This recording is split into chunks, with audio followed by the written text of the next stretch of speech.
Hello, everyone. Today I will be discussing the sources of power for discussion week 3.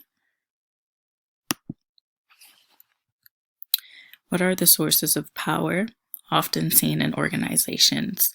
So there's the coercive power, legitimate power, referent power, expert power, and reward power, according to our text. Coercive power involves a dependent relationship between the driving agent and the recipient.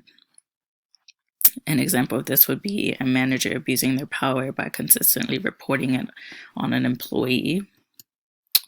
Legitimate power can be described as authority in social and cultural norms. An example of this would be the cultural values in some cultures, they believe that elders or that men should be respected and never questioned. Then there's also referent power. It's the driving agent's personal charisma and its effect on the recipient of influence. The recipient's attributions of prestige to the driving agent leads to a desire to please or emulate that agent. So an example of this would be a nurse or another physician thinking highly of a person, whether it be a nurse or a physician. They're going to get respect and follow the orders. So pretty much just because of somebody's charisma or something that someone strives to be like, they listen to that power. They want to emulate it. Then there's expert power. Expert power derives from the recipient's perception of knowledge and possessed by the driving agent of force. This power is dealing with not only the physician, but also the nurse, the patient, and an attorney.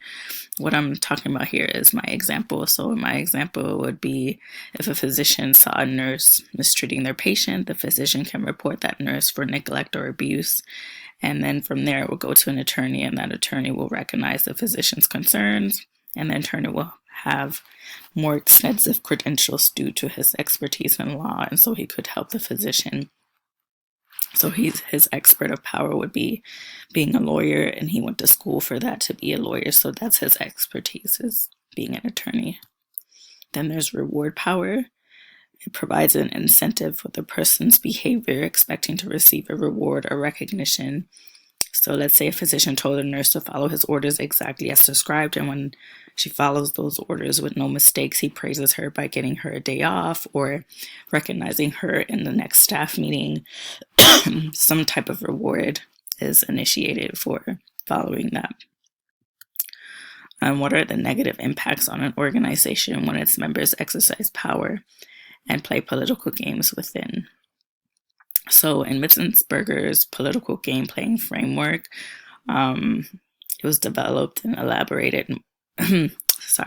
Developed and elaborated a model of organizational behavior as a series of political games and players like influencers that represent different external and internal interest groups seeking to control the organization's decisions and actions.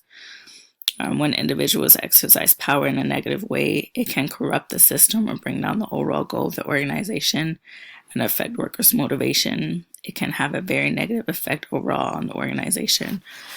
So I think when some of the negative impacts of this are that people use it in the wrong way and use it to their advantage to gain some kind of incentive.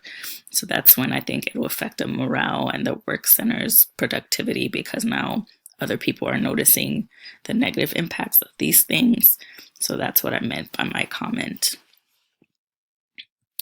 Here are my references, and that was my discussion.